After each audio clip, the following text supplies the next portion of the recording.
Okay, the next topic will be object oriented programming.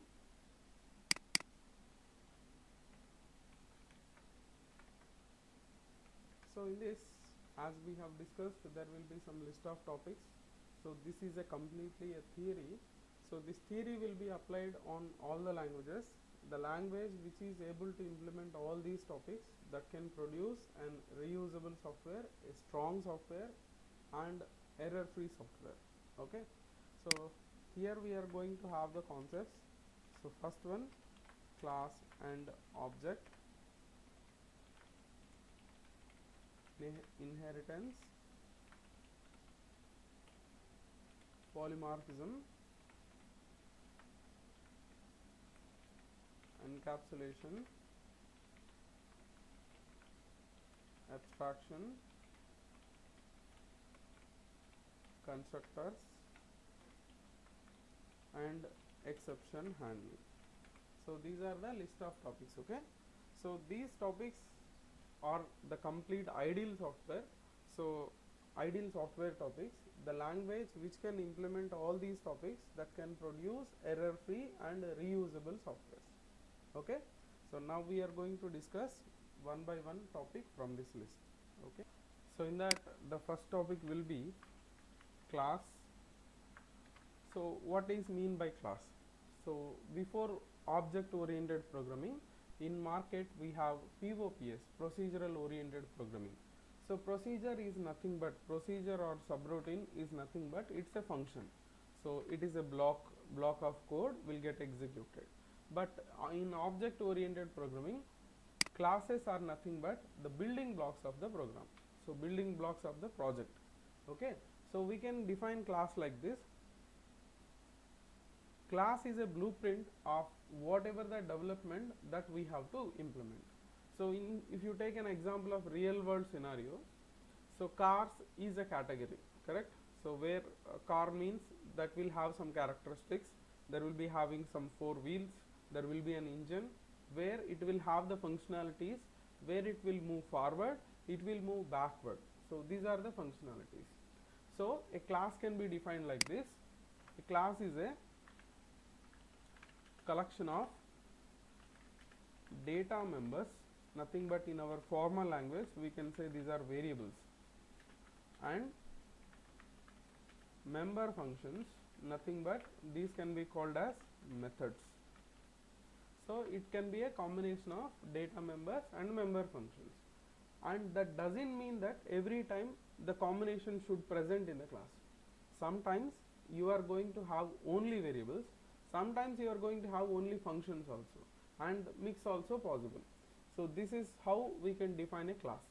Okay, so now class can be defined in another definition also. So we can call a class is a collection of objects, collection of objects. So you have to remember few points, about the class. So class is going to be completely a blueprint. So blueprint is nothing but, it is going to be a plan of action that has to be implemented, This is not an implementation. So due to this one, we are not going to be accessible to create any or to access any properties of the class. Since it is a blueprint, you cannot use it directly. So you have to implement it first. So that implementation can be called as object. So normally class can be defined like this, class followed by class name. So inside this you may have variables and functions. Like this class can be defined. Suppose if you want to create a class, so we can create it like this. So I can right click on project, go to new, and here we can create a class. So suppose here I am going to create a class name with class object demo, and I have to have this main method to execute the project. So here I am going to create class maybe some product. So this is a class. So as I have mentioned, it can contain variables or functions or mix. Suppose I am going to take the functions public. So why I am using public, going forward will have the clarity. So public int id, public string name, public double price. So these are the properties. I can call these are variables, right? So now I am going to create a function. So public void print. So inside this function, so whenever you call this function from any of the object, in that object whatever the properties that we have, like id, name and price, that I am going to print on the screen. So here I am going to print id colon, so id value I have to print, so then I am going to pass the id. So next I am going to have a tab space slash t followed by, so here I am going to print the name. So the name variable value I am going to print it on the screen. Okay. So here name variable, so again concatenated by a slash t, a tab space, so followed by, so next I want to print the price colon, so here price value has to be printed, so I am going to pass the price value. So like that we are going to have the values like this. So these are variables and it is the function. These two combination we can call it as a class. So class is a blueprint as I have mentioned. So here you cannot pass value to this id variable. If I pass id is equal to 2520, system will give you an error, it won't understand what is this id, because these properties are enclosed with a class. So this class is nothing but a blueprint. Always we have to implement this class. So that is what we can call it is technically an object. So object can be defined like this. It is an instance of a class.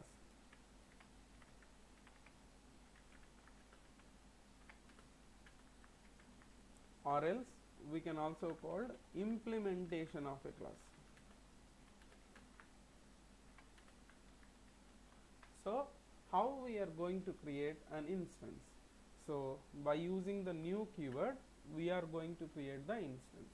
Suppose new followed by class name. So this new keyword will be helpful to create object of the mentioned class. So here in case if I want to create an object for my product class, I can use new product. So it is going to create instance. So in this instance, whichever the implementation that we have did, so inside that if I want to pass value for this id variable, how we can pass? By using a dot we can pass. So dot id equals to 1201. So this is how you can access the properties inside the class.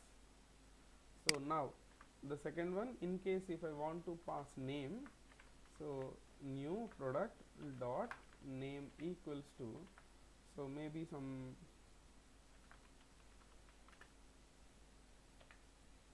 something like this, I can pass the product name. But what will happen in the real time in the background, so you have to understand.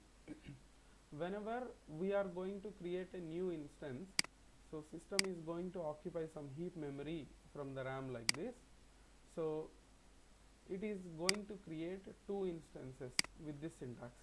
We have used new keyword for 2 times, right? So that it is going to create 2 instances.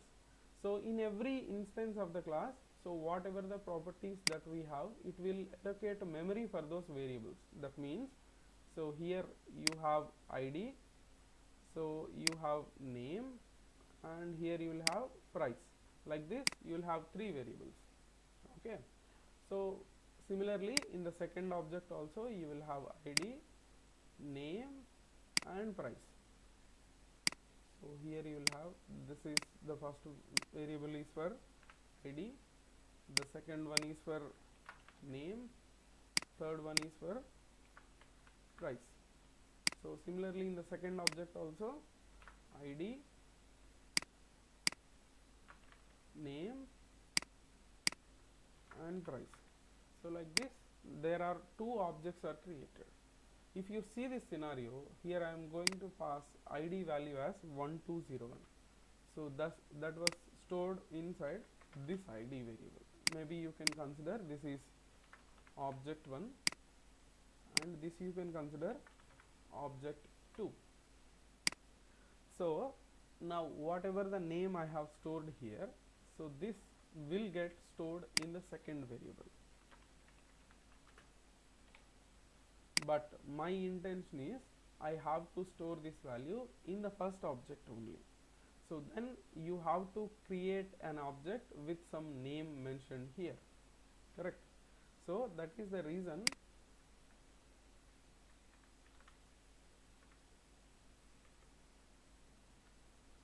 here I am going to mention some name. Maybe I can take it as object 1. But whenever you mention it as object 1, system will gives you an error.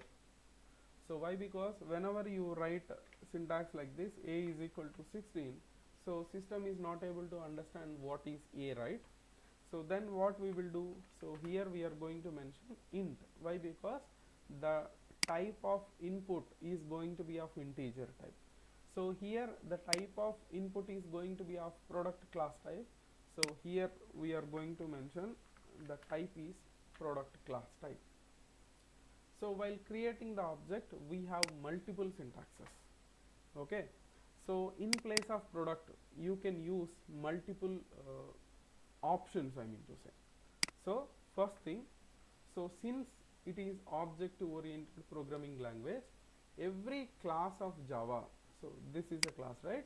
Every class of Java by default it will inherit the predefined root class. Underline my words, okay? It's a root class called object. So you can also define like this: object obj2 equals to new product. So it won't give you any error.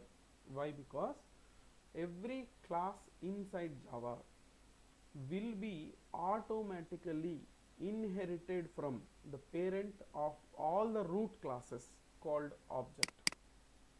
Okay. So this is one other option that we have. Other than the class type, you can also use object as a type for every object in Java. And so in recent versions of Java, we got this var keyword. So this is also can be used to create an object of the class. So var is also can be mentioned as a type of any reference for object. So why? Because var is going to be a variant data type. So whatever the input that is receiving, so automatically the type will be converted to that. So this is one more option. Suppose if you have any interface implemented, so for this class, so that interface is also you can mention as an object type. So going forward we'll discuss what is interface and all those. So I hope these syntaxes are clear. So if anybody have any queries, you can please let me know. Is everyone clear?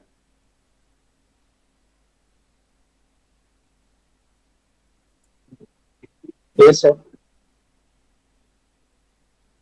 So but as of now we are using only the class type, okay? So we are not using any object type or something. This is the standard approach. But to make application loosely coupled, to create application which is going to be of in a exact systematic architecture, at that time we'll use interfaces type.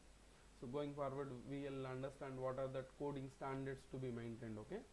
So here now I am going to, if I want to pass values like this, so I can pass it like this: object dot. So you can see this, all these three variables are accessible and this function is also accessible. Am I correct? So now I am going to pass the id. 1201. Then this 1201 will be saved inside this object 1. So next, obj1 dot name. Now I am going to pass value for name variable. Okay. So like this, and price also we are going to pass. Like that we can store values to all the variables of the class.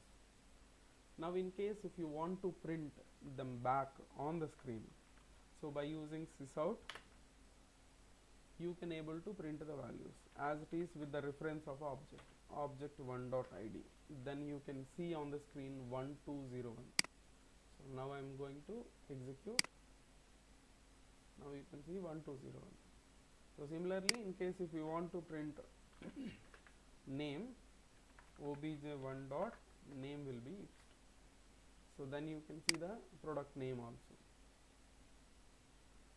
Whenever you want to print the price, obj1 dot price. Like this we can able to print the values. Now let me execute. Here you can see the price is also going to be printed. Don't worry about this decimal point. So why? Because here we mentioned the type as double, that is the reason it is giving dot 0. Okay. Now in case if you want to print call this print function, so you can again point out by using referencing the object name. So here you can call this print function.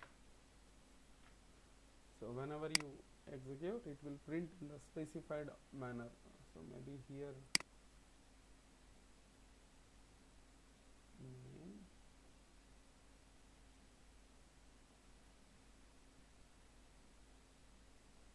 Okay. So this is how it is going to be printed. Okay. So this is what the class and object. So I hope everybody clear. If you have any doubt, you can please let me know.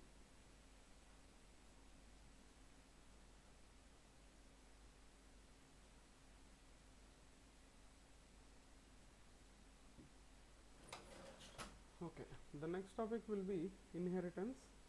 So inheritance basically designed for code reusability.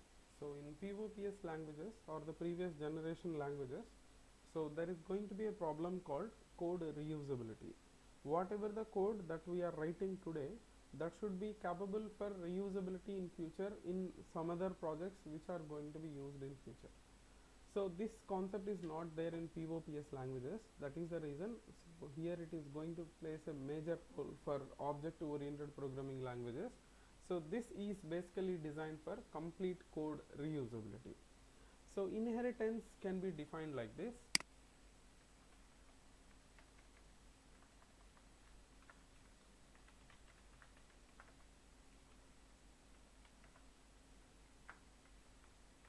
Acquiring properties from one class to another class. Acquiring properties from, properties in sense, again maybe this word will confuse you. So we can consider variables and functions together can be called as properties of the class. So acquiring properties from one class to another class can be called as inheritance. So suppose, so if you have one class and here we have another class. Okay, so just assume this is the class which is already developed, this is the new class. So now you want to acquire some properties which are already developed. Suppose this current project is an enhancement of existing project. Enhancement in the sense some changes or some improvements, some additions are going for the existing project only. So then we no need to start from the scratch, right? So as I have mentioned that, so we need to reuse the code. So then whatever the classes, whatever the variables and functions are available inside this class, I want to get it into this new class also. Okay. So now this class is giving permission to use these properties into the new class. So the class which is giving permission to utilize these variables or functions can be called as base class. Can be called as base class. Base class is nothing but the class which is going to give permission to utilize the properties of the current class. This can be technically called as base class, and in our general formal language we can call it as parent class. The class which is utilizing the class, that is going to be called as derived class. Okay, so in our regular general language we can call it as a child class, since it is utilizing the properties of a class. Okay, so like this we can able to create inheritance. So this inheritance is of different types we have. So I will show you one by one. First let us try to understand how inheritance can be implemented. So here one of the type is single inheritance. There are 5 types of inheritance is available. The first one is single inheritance. Second one is multiple inheritance. Third one is multi-level inheritance. Fourth one, hierarchical inheritance. And last one, hybrid inheritance. So like this we have 5 types of inheritance is available. So first we are going to understand single inheritance, then we can see after that so what are the different other types. So here you can see I am going to create a class here.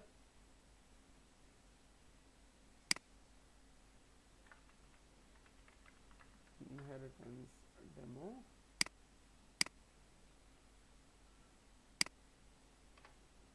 Suppose here you have a class, maybe I can take the class name as base. So inside this you have a function public void, so show. This is a function. Whenever you call this function, it is going to print this is from base class.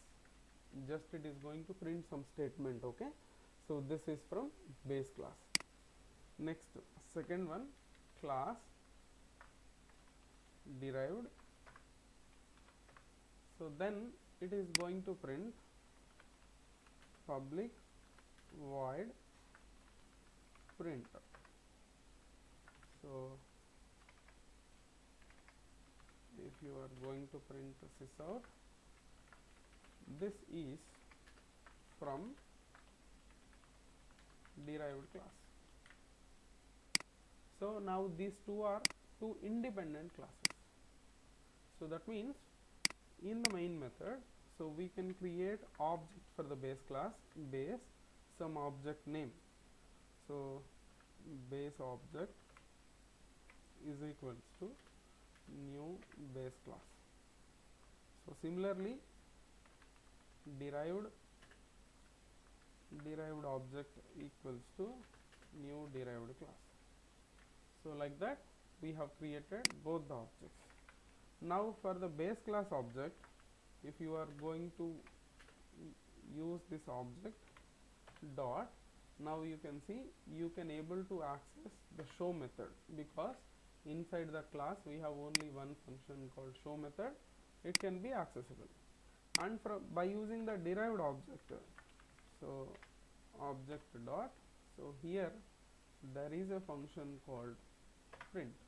So why? Because inside the derived class we have the print function. Now what is mean by this inheritance means, so for this derived class I am going to inherit by using the keyword extends. This class is extending base class. Now this is going to be the parent class and this is going to be the child class. Technically we can call it is base and derived. Now what will be the advantage that we can achieve from this is, so the functions especially which are public functions or public variables inside this particular parent class or base class, so can be accessible by the child object also. Now you can see by using this derived object, So we can able to access this show method. So now if you execute, this is from base class will be printed 2 times. So this is by the same class, this is by the child class. This is the advantage of using inheritance. So you can able to access the properties of a class, so to the another class. That is what we can call it is technically inheritance. As I have mentioned, this concept is completely useful for code reusability. Okay.